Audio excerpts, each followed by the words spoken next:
Mr. President, your political future has hung over the NATO summit a little bit this week. Speaker Pelosi made a point of suggesting that your decision on whether to stay in the race was still open.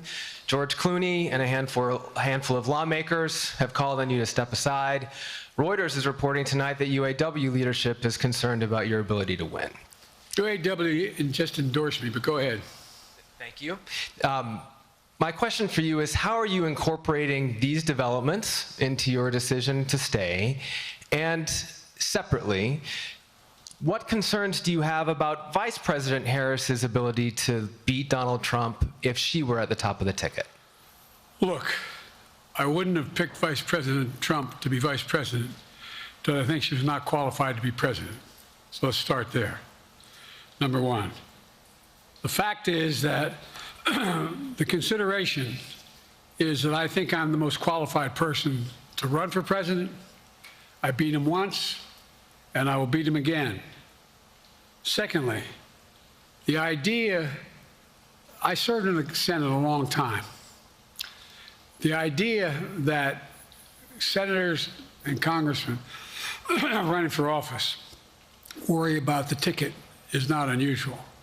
And I might add, there are at least 5 presidents running or incumbent presidents who had lower numbers than I have now, later in the campaign. So there's a long way to go in this campaign. And so I'm just going to keep moving. And because, look, I got more work to do. We've got more work to finish. There's so much, we've made so much progress. Think about it.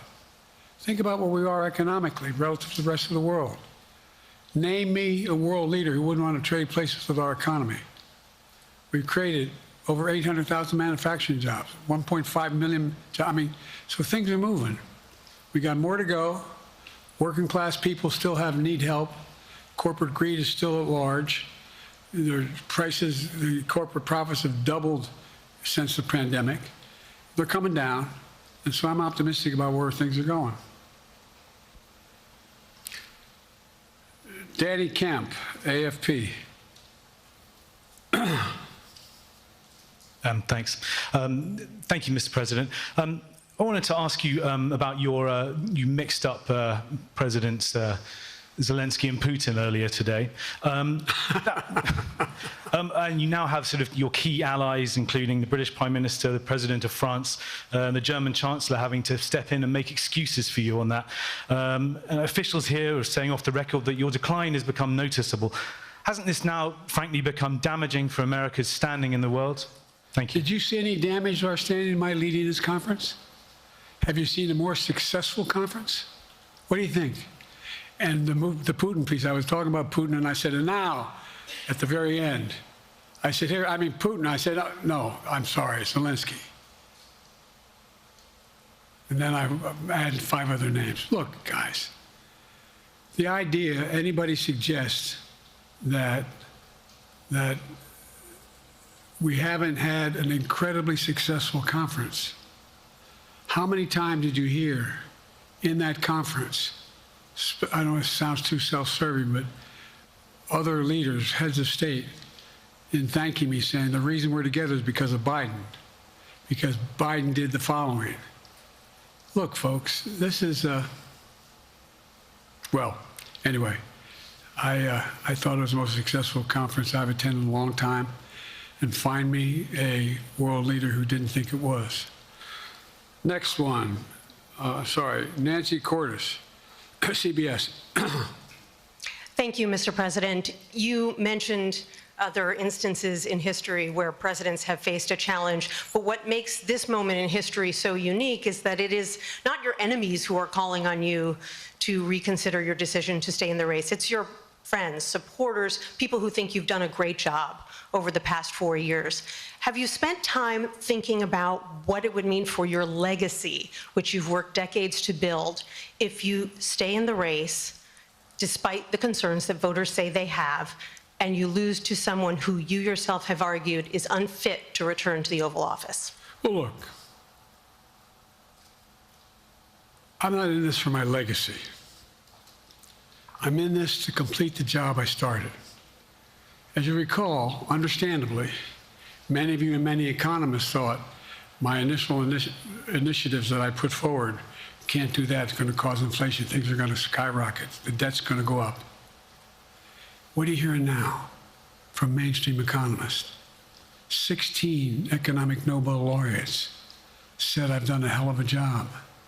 That under my plans so far and what's going to happen in the future if I'm reelected, that things are going to get much better. Our economy is growing. I was determined when I got elected to stop the trickle-down economic theory, that if the wealthy did very well, everybody else would do well. My dad was a well-read, decent guy. I don't remember much trickling down on his kitchen table.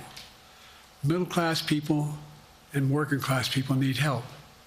And so what happened is I decided to implement, was able to implement as president, what I believed when I was a senator. And that is that the way to build this economy is from the middle out and the bottom up. That way we grow the economy.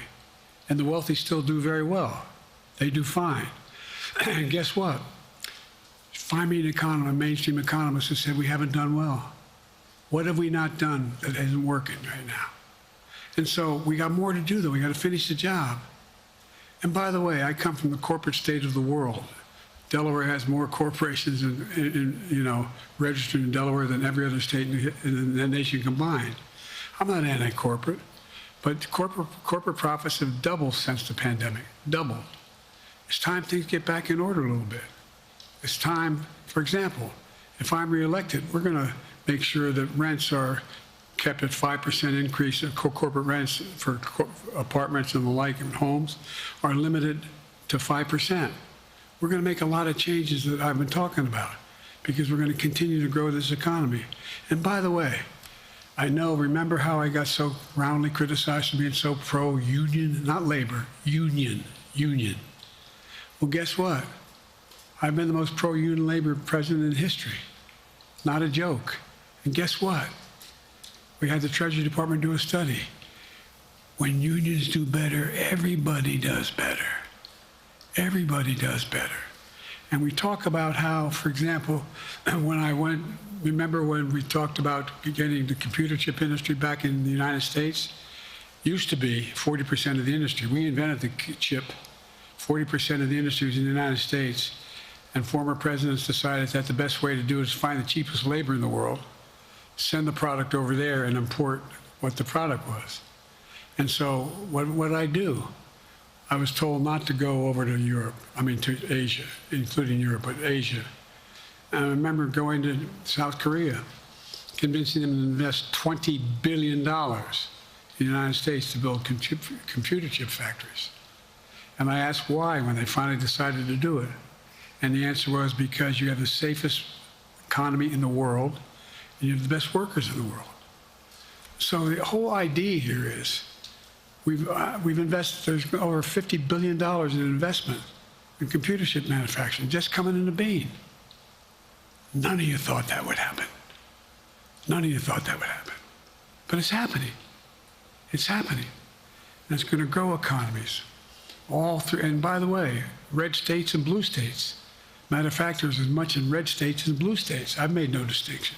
So my generic point is that the idea that we can't continue to build and grow the economy, make it fairer. And like I said, from my standpoint, when the middle class does well, that's when the whole economy grows. The poor have a shot, the wealthy do well, but the wealthy got to start paying their taxes. As a follow-up, sir, you mentioned that your Vice President Kamala Harris would be ready to serve on day one. Can you elaborate on that? What is it about her attributes and her accomplishments over the last 4 years that make her ready to serve on day one if necessary?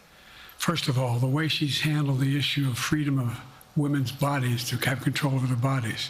Secondly, her ability to handle almost any issue on the board. This was a hell of a prosecutor. She was a first-rate person, and in the Senate, she was really good. I wouldn't have picked her unless I thought she was qualified to be president. From the very beginning, I made no bones about that.